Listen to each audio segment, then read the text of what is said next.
Hello guys, இன்றைக்கி நம்ம சேனலில் என்ன ரெசிபி பார்க்க போகிறோன்னா ஒரு சூப்பரான கொலக்கட்டை ரெசிபி தான் பார்க்க போகிறோம். அதுக்கு முன்னாடி சேனல் இன்னும் சப்ஸ்கிரைப் பண்ணலைன்னா சப்ஸ்கிரைப் பண்ணிக்கோங்க. வாங்க வீடியோக்குள்ளே போகலாம். இன்றைக்கி நம்ம பார்க்க போகிற ரெசிபி என்னென்னா அம்மினி கொலக்கட்டை ரெசிபி தான் பார்க்க போகிறோம். இதை கேரளாவில் மணி கொலக்கட்டைன்னு சொல்லுவாங்க. நல்லா ஈஸியாக சீக்கிரமாகவே செஞ்சு முடிச்சிடலாம். நல்லா காரசாரமாக சூப்பராக இருக்கும். நீங்கள் நார்மலாக எப்போவாவது கொலக்கட்டை செய்யும் போது ஸ்வீட்டாக தான் செய்வீங்க. அதைவே கொஞ்சம் டிஃப்ரெண்ட்டாக நல்லா காரசாரமாக செய்யணும்னு நினச்சிங்கன்னா கண்டிப்பாக இந்த அம்மணி கொலக்கட்டை ரெசிபி ட்ரை பண்ணி பாருங்கள். ரொம்பவே டேஸ்ட்டாக இருக்கும். நீங்கள் ஒன்று எடுத்து டேஸ்ட் பார்த்தாலே போதும், அந்த பவுல் ஃபுல்லாகவே காலியாயிரும். அந்த அளவுக்கு நல்லா டேஸ்டியாக இருக்கும். கண்டிப்பாக இந்த ரெசிபியை ட்ரை பண்ணி பாருங்கள். இது செய்கிறதுக்கு ஃபஸ்ட்டு ஒரு பவுலில் 1/2 கப் அளவுக்கு நான் அரிசி மாவு எடுத்திருக்கேன். இது பச்சரிசி மாவு. அதில் 1/4 டீஸ்பூன் அளவுக்கு உப்பு. ஃபஸ்ட்டு இது ரெண்டையும் நல்லா மிக்ஸ் பண்ணிக்கிறேன். நான் செய்ய போகிற அமௌண்ட் பார்த்திங்கன்னா ரொம்ப கம்மியாக தான் செய்கிறேன். அதனால தான் 1/2 கப் எடுத்திருக்கேன். நீங்கள் நிறையா செய்கிறீங்கன்னா நீங்கள் 1 கப்பு இல்லைனா 2 கப்பு எடுத்துக்கோங்க. நான் போட்டிருக்க அமௌண்ட்டே அப்படியே டபுளாவோ இல்லை ட்ரிபிளாவோ ஆக்கிக்கோங்க, கரெக்டாக வரும். இப்போ பார்த்திங்கன்னா நான் ஒரு 1/2 டீஸ்பூன் அளவுக்கு நெய் ஆட் பண்ணிக்கிறேன். ஆட் பண்ணிவிட்டு நல்லா மிக்ஸ் பண்ணிக்கிறேன். இப்போ சூடு பண்ண தண்ணி கொஞ்சம் கொஞ்சமாக ஆட் பண்ணி நல்லா மிக்ஸ் பண்ணிக்கலாம். நீங்கள் சுடுதண்ணியில் நெய்யை மிக்ஸ் பண்ணிவிட்டு கொலக்கட்டை மாவு ரெடி பண்ணிக்கலாம் அதில் ஆட் பண்ணி. அப்படி இல்லைனா நெய் ஃபஸ்ட்டு ஆட் பண்ணிவிட்டு சுடுதண்ணி கொஞ்சம் கொஞ்சமாக ஆட் பண்ணி நல்லா மிக்ஸ் பண்ணிக்கலாம். நீங்கள் எப்படினாலும் செஞ்சுக்கலாம். இப்போ பார்த்தீங்கன்னா தண்ணி கொஞ்சம் கொஞ்சமாக ஆட் பண்ணி நான் நல்லா சாஃப்டாக பிசைஞ்சு எடுத்துட்டேன். இதான் கொழுக்கட்டை மேல் மாவு. இதே மாதிரியே நீங்கள் எந்த கொழுக்கட்டைக்கு வேணாலும் மாவு ரெடி பண்ணிக்கலாம். அளவு மட்டும் கரெக்டாக பார்த்துக்கோங்க. நீங்கள் எந்த கப்பில் ஸ்டார்ட் பண்ணுறீங்களோ அதே கப்பில் தான் எல்லா இன்க்ரீடியன்ஸுமே ஆட் பண்ணுற மாதிரி இருக்கும். அப்படின்னா தான் உங்களுக்கு கரெக்டாக வரும்.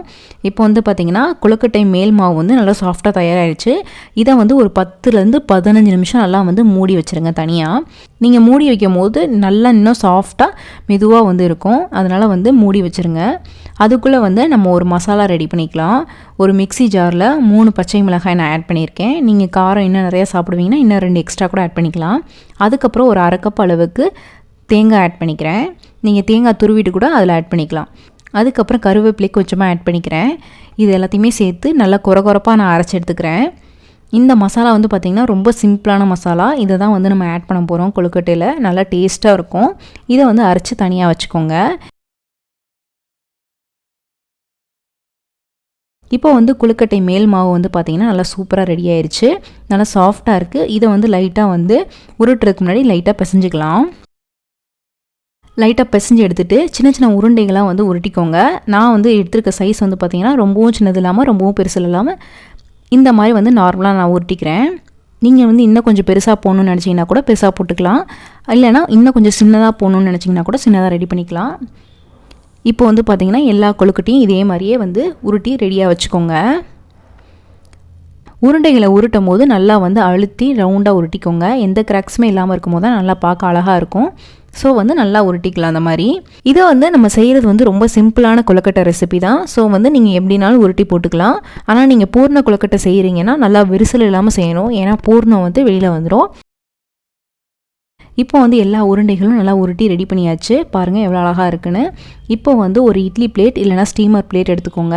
அதில் நீங்கள் ஆயில் ஆட் பண்ணியும் வேக வச்சு எடுத்துக்கலாம். இல்லைனா ஒரு வாழை இலையில் இந்த மாதிரியே கொழுக்கட்டையெல்லாம் வச்சு வேக வச்சு எடுத்துக்கலாம். அப்படி இல்லைன்னா நீங்கள் துணி தான் வச்சுருக்கீங்கன்னா அதிலே கூட டைரெக்டாக வேக வச்சு எடுத்துக்கலாம். அது உங்கள் இஷ்டம் தான். ஆனால் வாழை இலையில் செய்யும் போது நல்லா வாசமாக நல்லா டேஸ்டியாக இருக்கும். ஸோ நான் எப்போவுமே கொழுக்கட்டை செய்யும் போது வாழை இலையில் வச்சு தான் அவிச்சு எடுப்பேன்.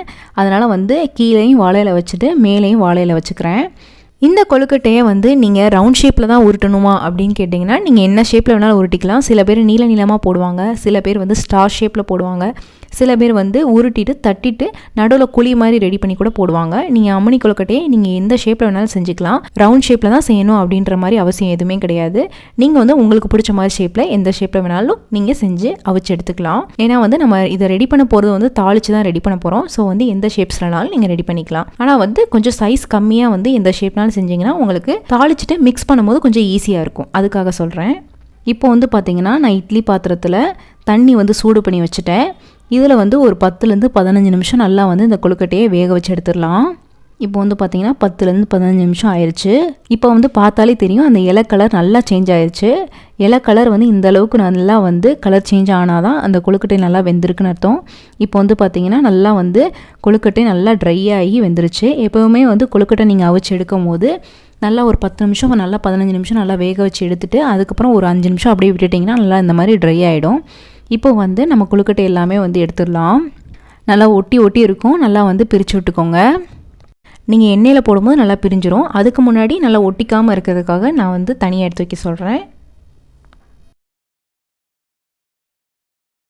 இப்போ வந்து அடுத்து ஒரு பேனில் 2லேருந்து 3 டேபிள் ஸ்பூன் அளவுக்கு எண்ணெய் ஆட் பண்ணிக்கோங்க. அதில் வந்து 1 டீஸ்பூன் அளவுக்கு கடுகு, 1 டீஸ்பூன் அளவுக்கு உளுந்து, நீங்கள் வந்து கடலைப்பருப்பு ஆட் பண்ணணும்னு நினச்சா கூட ஆட் பண்ணிக்கலாம். அதுக்கப்புறம் கருவேப்பிலை, கடுகு கருவேப்பிலை நல்லா பொரிஞ்சு வந்த பின்னாடி 1 வரமிளகாய் ஆட் பண்ணிக்கோங்க. உங்களுக்கு 2 வேணும்னா கூட 2 ஆட் பண்ணிக்கலாம். இப்போ வந்து கொஞ்சமாக வந்து பெருங்காயத்தூள் ஆட் பண்ணிக்கலாம், ஒரு 1/4 டீஸ்பூன் அளவுக்கு. அதுக்கப்புறம் உப்பு ஒரு 1/2 டீஸ்பூன் அளவுக்கு ஆட் பண்ணிக்கோங்க. ஆல்ரெடி கொழுக்கட்டையில் ஆட் பண்ணியிருக்கோம், அதனால் கொஞ்சமாக ஆட் பண்ணிக்கோங்க, இல்லைனா உப்பு ரொம்ப கைக்கும். இப்போ வந்து பார்த்திங்கன்னா கொழுக்கட்டையை நம்ம ஆட் பண்ணிக்கலாம். ஆட் பண்ணிவிட்டு அந்த எண்ணெயிலே நல்லா ஃபஸ்ட்டு வந்து மிக்ஸ் பண்ணி விட்டுக்கோங்க.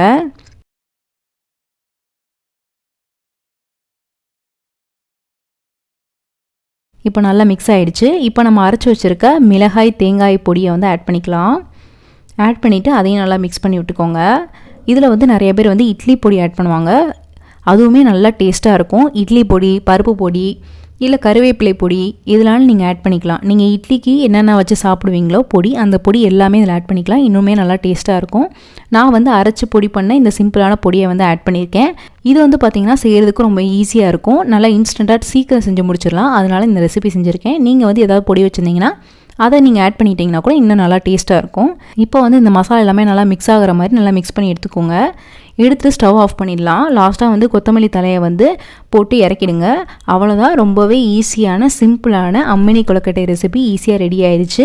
இதை வந்து வர விநாயகர் சதுர்த்திக்கு செஞ்சு பாருங்கள். ரொம்பவே டேஸ்ட்டாக இருக்கும், ரொம்பவே சிம்பிளாக இருக்கும், சீக்கிரமே செஞ்சு முடிச்சிடலாம். இது வந்து ஈவினிங் ஸ்நாக்ஸாக கூட பிள்ளைங்களுக்கு செஞ்சு கொடுங்க. எப்போவுமே வந்து ஸ்வீட் கொழுக்கட்டை, இனிப்பு பூர்ண கொழுக்கட்டையே செஞ்சிட்ருப்போம். ஏதாவது டிஃப்ரெண்ட்டாக கொழுக்கட்டையிலே செய்யணும்னு நினச்சிங்கன்னா இந்த அம்மினி கொழுக்கட்டை ரெசிபியை செஞ்சு பாருங்கள். இந்த ரெசிபி உங்களுக்கு பிடிச்சிருக்குன்னு நினைக்கிறேன். பிடிச்சிருந்தா லைக் பண்ணுங்கள், ஷேர் பண்ணுங்கள், கமெண்ட் பண்ணுங்கள். மறக்காமல் சேனலை சப்ஸ்கிரைப் பண்ணுங்கள். இன்னொரு வீடியோவில் பார்க்குறேன். பாய்.